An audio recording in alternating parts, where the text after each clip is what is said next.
Olá, amigos do Conabares. Eu estou aqui para falar de um assunto importantíssimo para o consumo do vinho, que é o serviço do vinho, o trabalho do sommelier, o trabalho daquele responsável do restaurante que vai oferecer o vinho para o cliente, que vai dizer que vinho ele pode pedir, o que combina com isso, o que combina com aquilo. Antes eu quero mostrar rapidamente uma história que o Daniel Perches me contou sobre esse assunto. Recentemente eu fui num restaurante que tinha sido inaugurado há pouco tempo aqui em São Paulo. E aí eu cheguei com 3 amigos, então a gente estava em 4, e a gente sentou na mesa e pediu pro cara servir a gente. Então chegou uma moça lá no começo e disse: o que os senhores querem beber? E a gente perguntou o que tinha e ela disse pra gente: tem água, suco, refrigerante, cerveja, e não falava vinho. Bom, tudo bem, ela terminou e disse: ok, você tem vinho aí pra gente beber? Temos vinho, claro. Aí foi lá, buscou a carta, que não tinha trazido a carta pra gente. Trouxe a carta, chegou, eu fui escolher, aí eu olhei lá, escolhi um Sauvignon Blanc, a gente ia comer peixe, e pedi o Sauvignon Blanc. Nisso ela chama então o responsável pelos vinhos, não sei se era um sommelier, acho que era, e veio então o sommelier e chegou pra gente transtornado, pedindo 1000 desculpas. Falou: olha, o senhor me desculpe, mas é falha minha, mas eu não botei o vinho pra gelar ontem à noite. Porra, o cara não botou o vinho pra gelar? Mas tudo bem. Ele falou: então tá bom, vai, esse vinho, então já que não tem esse, me traz esse outro aqui então que você tem. O cara saiu, voltou: olha, o senhor vai me desculpar de novo, mas esse vinho eu também não coloquei pra gelar. Porra, eu já tinha cansado do negócio, já não sabia mais o que eu queria. Eu falei: o que você tem aqui então? Aí começou lá: olha, eu tenho esse aqui é um Chardonnay, é muito fresco, elegante. Começou com aquelas coisas, né, aquelas palavras. Aí teve uma hora que ele chegou num vinho lá e falou: olha, o senhor, de repente o senhor me ajuda aí, porque eu não sei direito, eu não sei falar o nome dessa uva, é Gewürztraminer e tal. Ele não sabia falar Gewürztraminer. Não tem problema, o cara não sabia falar, realmente é uma palavra difícil, mas ele poderia ter sido treinado ou ter feito um treinamento. Enfim, resultado final foi que a gente pediu um vinho, foi um vinho bem mais caro do que a gente queria. Eles cobraram aquilo, eu achei que eles iam cobrar o vinho mais barato. Bebemos pela gente mesmo, porque o sommelier não ia ajudar em nada o negócio ali. Encheu a taça até o cara encheu a taça, a gente tava em 4, a taça era uma taça grande, acho que ele queria que acabasse a garrafa em 4 ali de uma vez.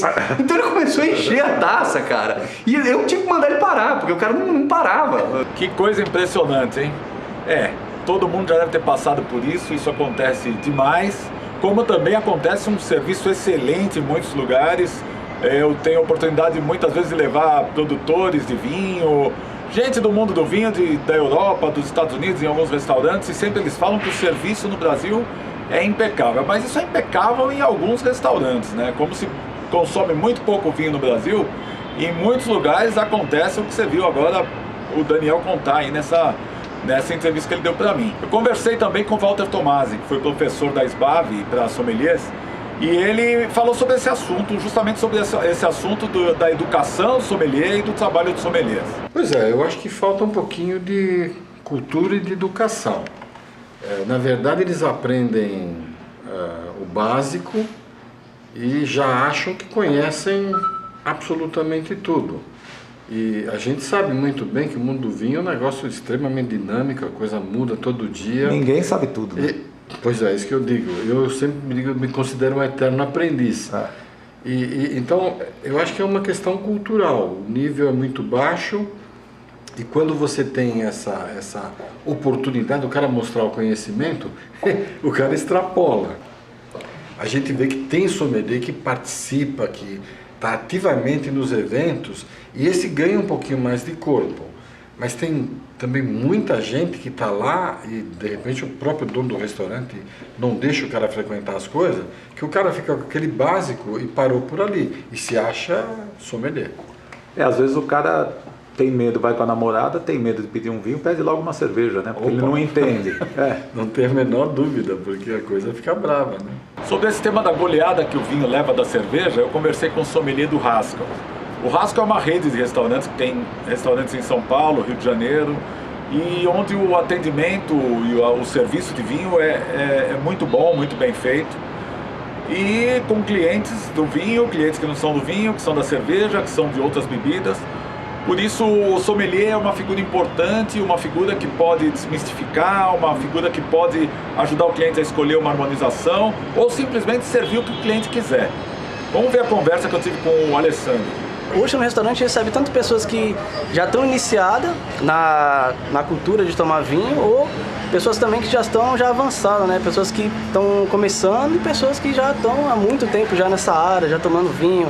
A gente recebe desde o cara que ele quer fazer uma experiência nova, né, de começar a tomar essa bebida, até aquela pessoa que é um crítico de vinhos, uma pessoa já que já tem bastante tempo já de caminhada, né, nesse mundo do vinho. Então, eu posso dizer assim que acho que 80% do nosso público são pessoas que já estão habituadas a tomar vinho, mas esses outros 20%, quando vem aqui, a gente trata com muito carinho, procura passar muito carinho, muita segurança para as pessoas poderem se apaixonar cada dia mais por essa bebida. Na tua experiência, por exemplo, você não tomou sempre vinho, né? Você teve uma época que você tinha medo do vinho, você falava, não, eu não vou pedir isso porque eu não entendo nada. Não, então eu já passei por uma situação dessa bem quando eu estava iniciado, né? Porque a minha história com vinho é muito bacana. Eu comecei a gostar de vinho pelo fato do seguinte: uma vez eu vi um sommelier num treinamento de vinho do Haskell, né? Um treinamento de vinho dessa empresa, falando que uma garrafa de vinho, ela tem vida, ela é como um ser humano. Ela nasce, ela cresce e ela morre. Então o que eu pensei? Eu falei, poxa, mas que coisa intrigante, como é que uma garrafa de vinho ela pode ter vida, né? E as minhas outras experiências com vinho só foi aqueles vinhos que a gente está habituado a tomar, os vinhos de garrafões. E da primeira vez que eu tomei um vinho seco, eu achei horrível, porque não conhecia, não sabia como que era, não conhecia de sabores, não conhecia essa coisa dos aromas. E aí eu fui procurando, depois daquele treinamento, eu fui procurando me especializar, fui lendo até chegar onde eu tô hoje, né? Mas é importante, assim, você ter essa vivência e continuar respeitando aquele cara que toma o vinho de garrafão e tá querendo começar a evoluir um pouco, né? Eu acho que a gente tem que tratar todas essas pessoas, assim, com muito carinho, você entendeu? Eu acho que a gente tem que pegar, a nossa profissão de sommelier nada mais é do que desmistificar, né? É você, como é que eu posso dizer, facilitar. Na minha família, muitas das pessoas da minha família, elas tomam um vinho suave, tomam um vinho de garrafão. E através da minha profissão hoje, essas pessoas estão tomando o vinho seco, entendeu? Muita gente, às vezes despreparada, né? A pessoa evolui e acha que as pessoas têm obrigação de ter evoluído também, né? Então, às vezes, maltrata o cliente, se ele não for bem preparado, querendo mostrar um conhecimento demasiado às vezes, né? Agora o cara pode te pedir às vezes um vinho doce, um vinho suave, e você não ter na carta, mas você sabe driblar essa situação e oferecer alguma coisa que ela vai gostar, né? Então o que eu costumo fazer numa situação como essa, Beto, primeiramente é o quê? É pegar e conversar com... Eu vou assim meio que sondando aquela pessoa, aquele cliente, né? Chego pra ele e falo assim, olha, o senhor gostaria de vinho suave, só que um vinho suave, pro senhor como seria pro senhor vinho suave? Ele vai falar pra mim, eu queria um vinho leve, um vinho doce. E aí eu chego até esse ponto, né? Eu falo com ele, olha, um vinho doce, infelizmente a gente não tem. Porém, eu posso estar indicando pro senhor um vinho mais leve, um vinho mais delicado, né? Com um teor alcoólico um pouco menor. E muitas vezes aquele cliente ele acaba aceitando, porque ele está vendo que eu não estou sendo preconceituoso com ele, porque hoje, assim, a gente como profissional, a gente sabe quem está começando, quem está já iniciado. Então o que eu procuro fazer é pegar esses clientes que estão iniciando e trazer ele para essa realidade do vinho tinto, do vinho tinto encorpado, do vinho seco, e mostrar para ele que ele pode ter também um leque de N opções. Não precisa ficar ele só preso ao vinho suave, ele pode tomar um vinho seco que seja leve, que seja agradável para o paladar dele ou da esposa dele, né? Sem de forma alguma constranger, né? Constranger aquela pessoa. A gente nunca pode constranger o nosso cliente, né? A pessoa que vem nos procurar como profissional para ter uma orientação de vinho, senão fica difícil. Agora, essa filosofia, isso você aprendeu desde os teus cursos de formação ou foi mais aqui no Haskell mesmo? Então, e esse respeito, esse tratar desse assunto assim com uma certa delicadeza, com um certo carinho, eu aprendi na minha formação como profissional, né, nos meus cursos, e também aprendi com uma pessoa que eu admiro muito hoje na nossa empresa, que é o André Cavalcante, né, que é o nosso, assim, foi praticamente um mentor para mim, que foi uma pessoa que me ensinou muito e ainda continua me ensinando muitas coisas sobre vinho até hoje. Mas eu acho que isso aí é uma particularidade minha, né? Eu independente assim do curso, independente do Haskell, eu acho que o que eu procuro fazer na minha profissão é proporcionar um grande momento para aquela pessoa, para aquele cliente que está querendo aprender, que está querendo entrar nesse mundo. Então é uma coisa que é minha, é particular minha mesmo, entendeu? Então eu procuro fazer isso com muito carinho. Vale a frase que o cliente tem sempre razão, né? Ainda com o Alessandro, ele me contou uma história muito legal, muito interessante, de um cliente que foi com a namorada, nunca tinha tomado vinho, e que depois de um atendimento correto, passou a ver o vinho com outros olhos e deve ter virado um consumidor de vinhos, eu não tenho dúvida disso. Veio um casal, um jovem, uma jovem, era um aniversário de namoro e eles queriam ter um momento especial com o vinho, né? Ele me chamou à mesa e falou, foi bem claro, ele pegou e falou assim, olha cara, eu infelizmente eu não sei nada de vinho, entendeu? Não conheço, é a minha primeira vez, mas eu gostaria de hoje estar tomando um vinho com ela, porque eu tô vendo tanto essa coisa na novela, nos filmes, em seriados, as pessoas pedindo vinho, porque eu falei, meu, eu quero ver como que é isso. E aí eu peguei para aquele senhor e falei, olha rapaz, olha senhor, eu vou te oferecer uma opção de vinho já pra gente mais iniciado, um vinho mais leve, mais tranquilo, mais delicado. E aí ele me fez a seguinte pergunta, mas meu, você vai me trazer um vinho seco, será que eu posso colocar açúcar no vinho? Eu falei, não, porque assim, ó, ele já é um vinho que ele já tá pronto pro senhor tomar, não tem necessidade de você adoçar ele. Mas eu vou te trazer um vinho que vai te levar a ter essa impressão que você tá tomando um vinho como se tivesse doce, porque vai ser um vinho bem leve, com taninos mais adocicados. Aí ele perguntou, mas o que é tanino? Aí eu fui conversando com ele, não, tanino é uma sensação de adstringência que a gente encontra na parte do paladar, na uva. É uma propriedade que já está ali na uva, que ajuda na conservação do vinho. Aí ele falou, poxa rapaz, então traz lá pra mim que eu quero ter essa experiência. E aí selecionei um vinho com uma boa relação qualidade-preço também para ele, né? Peguei um vinho um vinho do Chile, um Pinot Noir, bem leve, bem refrescante. E aí eles tiveram ali uma noite maravilhosa. E ele gostou? E ele adorou, Beto. Pô, ele ficou assim maravilhado, assim.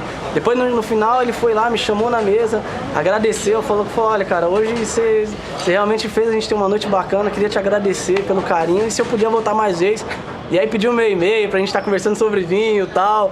Eu falei, pode ficar à vontade, mas o que eu mais achei engraçado foi aquela coisa do adoçar o vinho, né? Mas sabe que eu posso botar, você traz o açucareiro pra me botar? Ele falou bem assim, cara, você pode me trazer um açucareiro pra me colocar açúcar? Eu falei, não rapaz, não precisa não, você vai ver que não vai precisar adoçar o vinho. E você conseguiu driblar essa... conseguiu um novo consumidor, né? Lógico, ele vai voltar então. aqui, ele vai querer tomar aquele vinho. Exatamente, além de eu ter conseguido um novo consumidor, é uma pessoa assim, que eu acho que eu procurei tratar com carinho e procurei passar para ele o quê? Segurança, né? Respeito, primeiramente, né? Porque poderia tem pessoas que tratam esse tipo de situação com uma certa arrogância. Eu conheço algumas pessoas que fazem isso. Infelizmente, hoje, nessa área, a gente vê muito isso aí no mercado. Pessoas que desmerecem as pessoas que estão começando agora.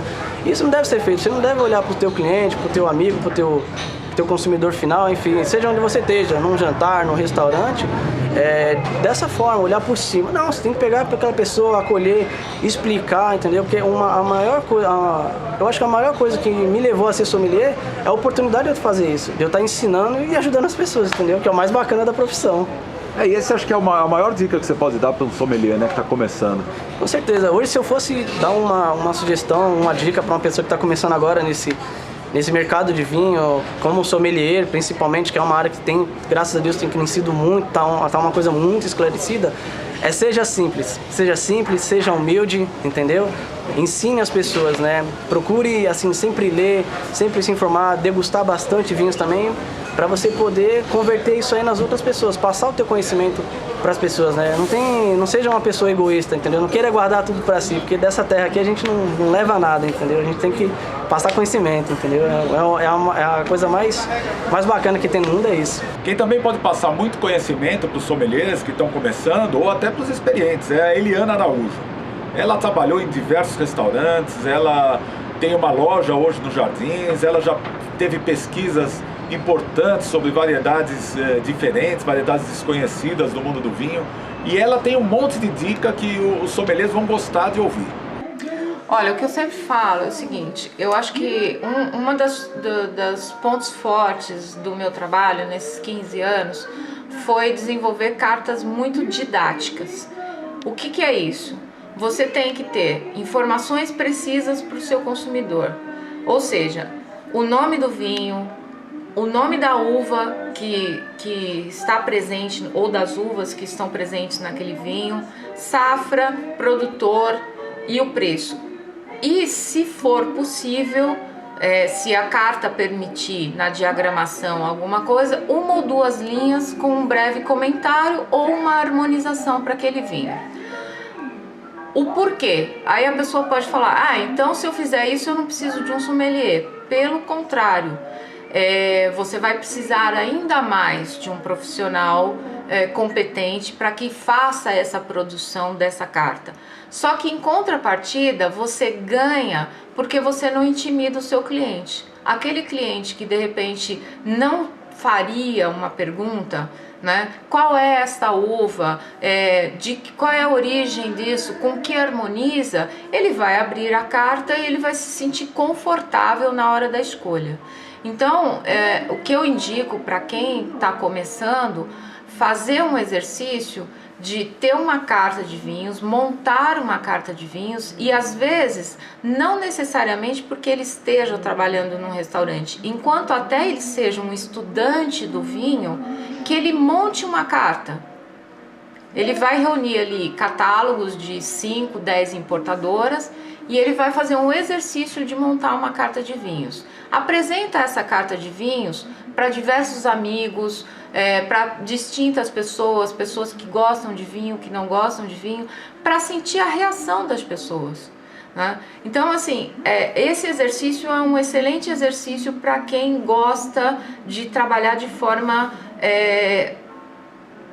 instrutiva, né? Por quê? Porque a carta é uma mensagem. Quanto menos informações a carta tem, ou não tem a safra, ou não tem o nome da uva, ou a região onde aquele vinho é produzido, mais confuso fica para trabalhar e você vende menos. Por quê? Porque você intimida o cliente. Sim. E nessa questão de intimidar o cliente, às vezes o cliente tem um gosto que não está no padrão, né? Ele pode pedir um peixe com um tinto. O que o sommelier deve fazer? Olha, a primeira coisa que eu digo é o seguinte: se o cliente estiver tomando vinho, ele já está num bom caminho.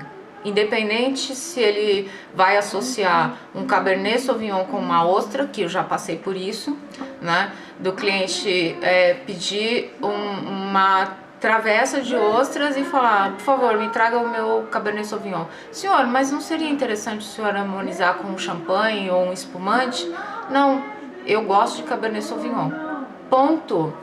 Você não vai discutir com o seu cliente. Claro que a mensagem você já passou, que a harmonização seria com um espumante ou com champanhe, mas você não impôs isso, né? Por quê? Porque a partir daquele momento que ele já está no caminho do vinho, chegará uma hora onde ele irá encontrar a idealização da harmonização. Porque se nós falarmos de história do vinho, principalmente no Brasil, nós devemos pensar que nos últimos 40, 50 anos, houve uma revolução da qualidade do vinho no Brasil, né? Dos produtores nacionais engajados em fazer bons produtos e tudo mais. E o nosso histórico de consumo de vinho é muito pequeno. São 2 litros. Eu diria que eu consumo o per capita de várias cidades. Eu consumo também, né? O meu então, prédio inteiro, pelo menos. Tem alguma coisa errada. Por outro lado, você fala assim, ainda se consome muito pouco. Então, se a pessoa já está no caminho do vinho, já é um grande benefício para nós. Então nós temos que simplesmente deixar essa pessoa confortável e a partir do momento que ela esteja um pouquinho mais engajada em conhecer, aí sim apresentar a harmonização. Porque uma das grandes questões hoje é a seguinte: se você introduz o seu cliente no caminho do vinho, não tente jogar um zilhão de informações na cabeça dele, tentando somar mais a harmonização, que é uma coisa que nós mesmos estamos aprendendo. Não é uma ciência exata. Sim, claro. Né? O Alessandro também comentou sobre esse assunto de harmonização, das harmonizações esquisitas que os clientes querem, e como driblar isso, como aceitar isso, como não atrapalhar o bom atendimento, como não atrapalhar aquele momento que é um momento especial para o cliente, dele ir num restaurante e tomar o que ele quiser com o que ele quiser. Vamos escutar. O que eu procuro fazer assim, é respeitar aquela opinião daquele cliente, daquele consumidor final E aí o que eu procuro fazer é dar ali as indicações para ele, né? Tipo assim, a gente nunca pode proibir uma pessoa de fazer aquilo que ela quer. Então, se ele tem uma preferência pelo vinho tinto e quer harmonizar com o peixe, o que eu faço é chegar para ele e falar assim, olha, posso te indicar um vinho que seja mais refrescante, mais delicado, mesmo sendo tinto, para o senhor estar harmonizando aí com o seu peixe. Então, de forma alguma, eu acho até uma heresia você chegar e falar assim, você nunca pode harmonizar um vinho tinto com um peixe, ou você pegar e fazer o contrário, porque assim, a pessoa ela tem o direito de comer e de beber aquilo que ela quiser. O que eu procuro fazer como profissional é deixar aquele momento o mais harmonioso, o melhor possível, para que ele possa estar ali aproveitando bem a refeição dele, né? Tinto com peixe, enfim, o que ele quiser fazer, eu procuro ali estar ajudando. E a questão da temperatura do vinho? Então, a questão da temperatura do vinho, eu trato ela com muito cuidado. Porque eu no restaurante eu sempre me deparo com aquela situação da pessoa pedir ou um vinho tinto para colocar no balde de gelo, ou um vinho branco para colocar, para deixar fora do balde. O que eu procuro estar sempre conversando com os meus clientes nessa situação, se for no caso do tinto no balde de gelo, eu explico para ele, olha senhor, eu aconselho o senhor não deixar esse vinho tão gelado, para que o senhor possa estar aproveitando mais da parte de aromas, da parte de sabor do vinho. O senhor vai ter um vinho gelado? O senhor vai ter um vinho gelado. Porém, se ele ficar muito gelado, não vai estar evidenciando o quê? As notas aromáticas, os sabores que realmente esse vinho contém. Então eu vou meio que controlando aquela situação do balde de gelo no vinho tinto. De forma alguma eu proíbo, muito pelo contrário. Faço um balde de gelo bem caprichado, levo, procuro conversar com o cliente e ali eu vou cuidando da situação. E no caso, se for o branco, eu indico já um vinho branco um pouco mais encorpado, porque se ele quiser comer também com a carne, ele pode ficar à vontade. E aí eu vou cuidando da temperatura também do vinho, eu trato dessa forma, né? Vale ainda aquela máxima que o cliente tem sempre razão, né? Exatamente, sempre vale essa máxima do cliente ter sempre razão. E a gente tem que também ali, como profissional, tá conversando, tá ensinando, dar a nossa opinião nessa parte de harmonização, né? Se ele te der a liberdade de escolher para ele, aí é mais fácil, sim, você harmoniza e pronto. Lógico, então, se ele me dá essa honra, né, de poder estar ali ajudando, conduzindo o jantar, conduzindo o almoço dele, para mim vai ser um prazer. Porém, se ele já não dá essa oportunidade, eu como profissional procuro tratar ele com respeito, respeitar a opinião dele, mas sempre no final eu tô sempre conversando, sempre acabam em amizade, entendeu? Eu sempre dou a minha opinião como profissional e ele sempre também me ajuda. Eu aprendo muito mais com eles também do que num livro, do que numa palestra, porque as pessoas hoje quem mais ensinam são aquelas pessoas que vêm no restaurante, que estão pagando ali para ter um bom serviço, e eu procuro tratar isso com muito carinho no meu dia a dia. É o que eu faço, né? Tá aprendendo com o cliente também. E o cliente sempre tem a razão, né? O que eu explico para os meus clientes é o seguinte. No caso dos vinhos tintos, principalmente os vinhos tintos encorpados, com passagem em madeira, se ele vai para um balde com gelo especificamente, ele vai acentuar o amargor. Por quê? Porque os taninos vão ficar extremamente agressivos, né? E vai predominar enormemente a madeira. Existe o reverso, que é assim, você pegar um vinho branco que não deveria estar extremamente gelado e a pessoa chega no restaurante e fala, olha, eu quero um vinho branco ou eu quero um espumante estupidamente gelado. Essa frase, ela é associada ao quê? À cerveja. A cerveja estupidamente gelada. Só que quando você degusta uma bebida extremamente gelada, ela congela as papilas e você vai sentir um líquido refrescante. Você não sentirá aromas e nem sabores. Né? Então, determinados brancos é exatamente o inverso. Você chega para o cliente e fala assim, olha, eu posso deixar esse vinho branco com uma quantidade menor de gelo? Ele não vai entender. Né? E existe o contrário também, do cliente pegar um vinho tinto e colocar num balde com gelo. Porém, nós temos que respeitar o gosto ou a liberdade de escolha do cliente. Lembrando sempre o que eu falei anteriormente. Se o cliente está no caminho do vinho, ele irá aprender em algum momento, né, que não se deve fazer. A mesma coisa quando você fala assim, eu devo decantar um vinho ou eu não devo decantar um vinho? O que o cliente tem que entender é o seguinte, o decanter, ele é um amplificador. Então, para quem conhece música, para quem conhece som, sabe que se você tiver um amplificador, se a música for muito boa, vai reverberar as qualidades. Agora, se for algo ruim, vai amplificar os defeitos. Então, o decanter, ele serve para isso. Então, eu só devo decantar vinhos antigos, eu só devo decantar vinhos encorpados. Você pode, na realidade, decantar qualquer vinho, desde que esse vinho tenha algo para te oferecer. Porque se ele não tiver, ele não vai conseguir amplificar essas qualidades. Né? E outra coisa que eu falo também, há muitos anos atrás, a primeira vez na minha vida que eu decantei um vinho branco, o cliente ficou escandalizado. E todo mundo que estava em volta também. Como assim? Ela está decantando um vinho branco? E eu expliquei exatamente isso para o cliente. Eu falei, olha, o seu vinho tem muito mais a oferecer.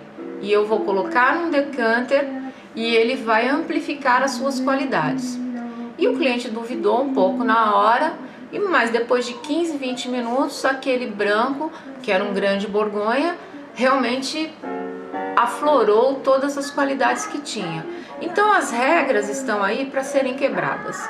Conversei também com a Cris Gomes, que é da VCT, que é Vinha Concha e Toro, que é uma das maiores empresas vinícolas do mundo, né? Então, ela tem essa experiência, justamente pela Concha e Toro ter vinhos em todas as faixas de preço.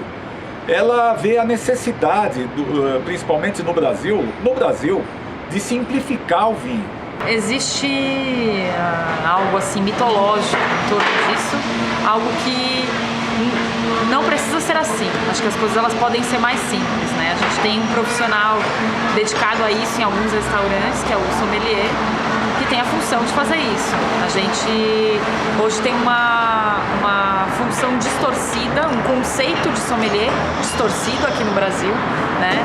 Ele é uma pessoa que deve sim fazer o serviço, harmonização, indicação para a pessoa, o que a pessoa vai comer, indicar, sugerir, e depois ver temperatura, abrir a garrafa na mesa, servir o vinho em si. Mas aqui eles estão sendo endeusados, né? Então eles estão sendo colocados num patamar, eu acho, um pouco exagerado, né? Não é desmerecendo o profissional. Eu acho que é uma profissão que ainda não é reconhecida aqui como deveria ser, mas também não precisa ser tão endeusado, né? Acho que é para ter um meio termo na profissão. Ele é um educador, é o primeiro contato do consumidor com o vinho, é o restaurante. É onde se cria, né, o interesse pelo produto, então as pessoas têm que aprender a simplificar, né? Então hoje existe um mito, o vinho vira algo intangível, às vezes até assustador. É um dos caminhos para aumentar o consumo, é um trabalho bem feito nos restaurantes, né? Totalmente, eu concordo, porque hoje, né, as pessoas elas têm medo de pedir porque acham que vão errar, acham que vão cometer qualquer gafe, ou então querem impressionar quem está ao lado e olham ao redor, se intimidam, não vou pedir porque de repente eu vou pedir uma garrafa com preço inferior, quando na verdade não, a pessoa pode tomar o vinho que ela sentir vontade, não tem branco para peixe, tinto para carne, tem que ser o que você gosta, né? Não tem que ter nenhuma regra, é um alimento, é uma bebida, como qualquer outra. O principal sempre é o gosto pessoal, né? Exato. Agora, outra forma de atingir, você trabalha numa marca líder mundial, assim, né? Vocês já usaram alguma forma de atingir o público que não é do vinho, que é da cerveja, que é de outras bebidas, para aumentar esse consumo? A gente está fazendo um movimento, sim, de trazer marcas, o que a gente chama de blends, né?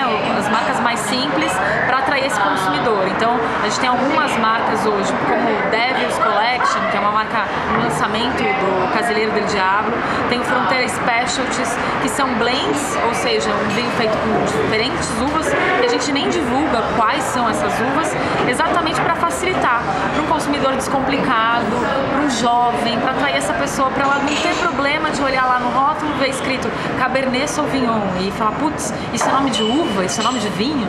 Então são vinhos que não tem nome de uva no rótulo, é um branco e um tinto. Você quer tomar branco, você toma branco, você quer tomar tinto, você pede tinto. Então a gente está conseguindo sim levar para shows, vinhos, né? Shows. A gente teve um festival de rock aqui que nós levamos um vinho que era um blend também californiano, que é a linha Fetzer, e deu super certo no evento Lollapalooza. Então a gente atraiu um público totalmente novo. As pessoas, ao invés de tomar chopp, elas compravam a dose, a taça de vinho. Nós levamos deu isso. certo? Compraram Deu bastante? super certo. Foi muito legal. Teve uma mídia muito bacana em torno disso. É a primeira vez que um festival em São Paulo tem vinho, né? Um festival de rock, totalmente inusitado. Então é isso que a gente está fazendo. Agora a gente está levando, colocando embaladas, colocando num público mais jovem, fazendo com que esse consumidor potencial tenha contato com vinho, não só com destilado, com vodka, né? Com whisky, que é uma bebida mais fácil, né? E é uma bebida simples, né? No caso, eles tomavam como? Na garrafa? Não, nós tínhamos umas tacinhas, nós mandamos fazer umas tacinhas e vendíamos por dose. Tinha a chance de comprar a garrafa. Taça de plástico. Umas taças acrílicas de plástico, o que também é um mito, né? Ah, tem que tomar em taça de cristal, taça de vidro. Gente, pode tomar no copo que tiver na sua casa, né? É uma bebida assim como a água, você vai botar no copo.